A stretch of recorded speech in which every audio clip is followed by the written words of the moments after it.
경기도 전기택시 지원을 하는 금액이 있습니까?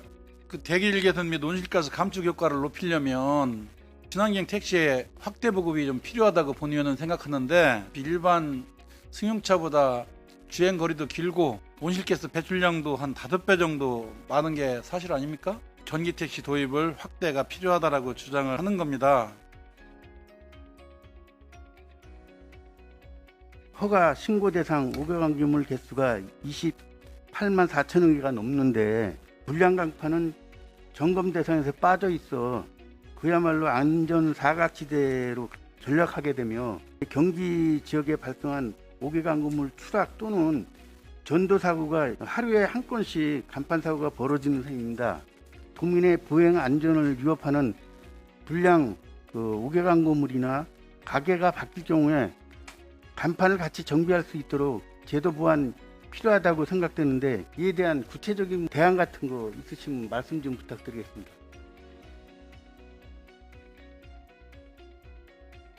제가 문 의원이 뭐 이렇게 무엇을 잘했다 잘못했다는 게 아니고 지금 경기도민 아니에요. 그린벨트라는 특수성을 가지고 있는 사람들이 억울하게 71년부터 지정이 돼서 그 열악한 환경에서 살아오신 분들한테 보상 차원에서라도 그분들한테 서운하지 않게끔 보상을 해줘야 되는 게 같은데, 공공사업자의 LH와 같이 협력해 나가면서 주민들한테 이 대표님들도 우리 경기도 도시공사는 다르다는 것을 좀 보여줘야 되지 않냐, 그런 취지에서 제가 말씀드리는 거예요.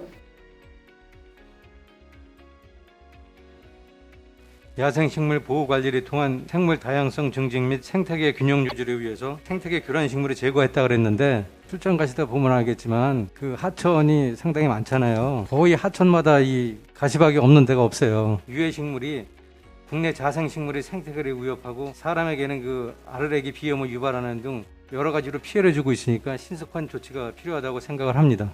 외래식물에 우리 나무와 식물들이 점령당해 모두 죽어버리는 실정입니다. 많은 예산을 편성해서라도 지속적으로 보호해야 한다고 생각하는데, 시급히 대책 마련을 해야 할 것으로 사료되고, 유해식물에 대한 주민의 이해를 넓히는 환경교육도 병행하여 추진하는 방안을 검토해 주시기 바랍니다.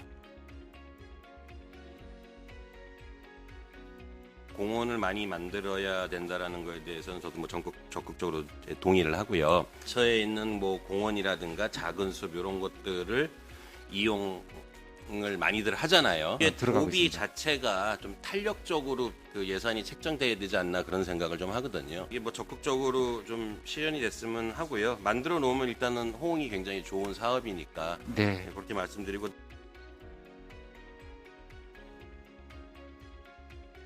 전기 차량에 대한 이 화재에 대해서 지금 계속 언급도 많이 되고 있고요. 교통사고 2건으로 인해서 발생하는 것보다 충전 중에 발생하는 화재가요, 21건으로 거의 한 10배 정도가 더 높다고 합니다. 또 지하 주차장에 발생할 경우 이게 또 굉장히 위험하지 않겠습니까? 경기도 차원에서 이런 환경 친화적 자동차 화재 관련해서 안전시설 설치를 위한 정책 수립과 필요한 사업을 발굴해서 적극 추진할 것을 다시 한번 또 당부를 드리면서요.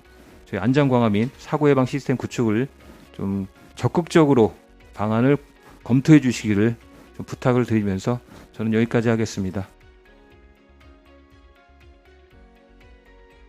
탄소 중립 선언식도 했어요. 중립 도민 추진단이 있죠. 현재 행사 끝난 후에 현재까지 어떻게 관리하고 계십니까? 국비가 7이고 시군비가 30이고 도민 하나도 없다.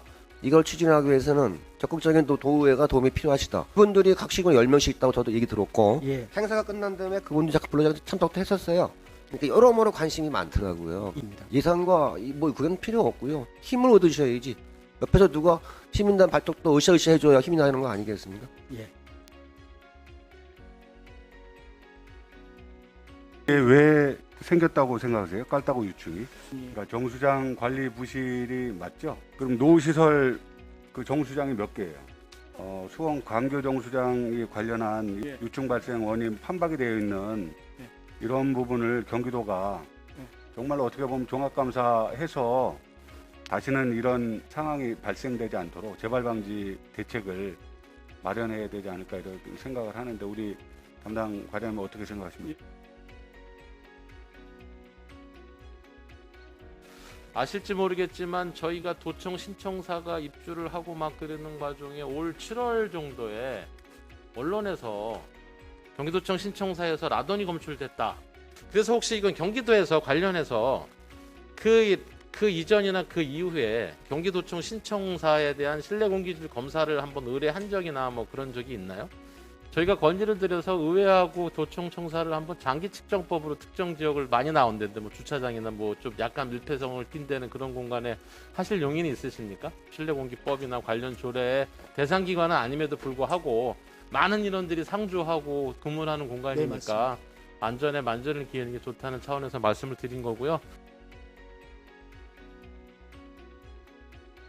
네, 그래서 지금 누수된 곳에 주로 노후 상수도관 교체 사업을 하고 있는 거죠. 주로 이제 구도심지 쪽에 하는 거 아닙니까?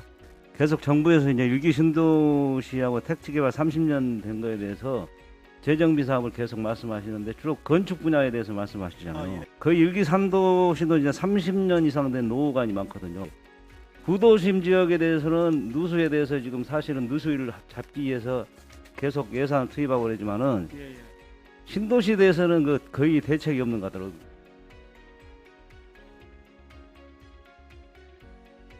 국가 경제를 위해서도 또 지구 온난화의 문제에서도 그렇고 아리백 관련해서 오히려 유럽이나 미국 이런 데들은 아리백을 오히려 더 강화하고 거기에 따라가지 못하면 우리나라의 그 존폐까지도 어려울 정도로 기업 경쟁력을 잃고 이런 문제들이 언론에 연일 계속 보도되고 있는데 그 아리백이 대기업들 몇몇이 납품하고 안 납품하고를 떠나서 납품 하청업체들까지도 신재생에너지를 사용하는 거로 강화시키고 있다고 할 정도로 준비를 진짜 철저하게 하지 않으면 국가적 위기가 닥쳐올 수도 있다 이런 생각이 듭니다. 하여튼 그래서 그런 부분에 만전을 기해 주시기 부탁드리겠습니다.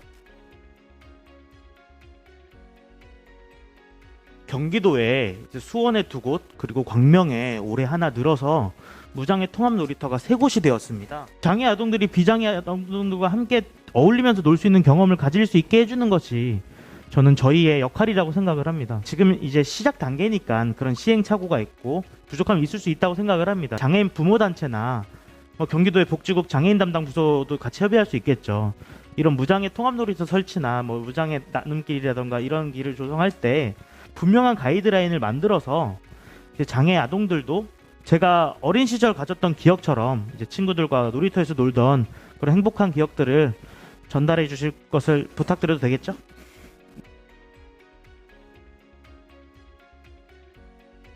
경기도가 도시계획의 어떤 권한과 그 실행력을 강화해야 된다는 좀 말씀을 드리고 싶습니다.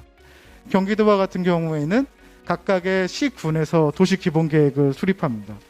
경기도가 자체적으로 수립하는 도시계획, 그 부분에 약간의 공백이 생길 수밖에 없는 거죠. 지금까지 진행하였던 도시재생의 사업 구조가 아니라 조금 열려진 형태가 필요하다는 겁니다. 하나의 공간으로 끝나는 것이 아니라, 그리고 또 행정에서 또 비용을 지불해야 될 공간으로서 끝나는 것이 아니라 주민을 믿고 그 지역을 믿고 함께 살아갈 수 있는, 그들을 통해서 그 공간을 운영할 수 있는 다양한 방법들, 실험들도 진행해 주셨으면 하는 바람입니다.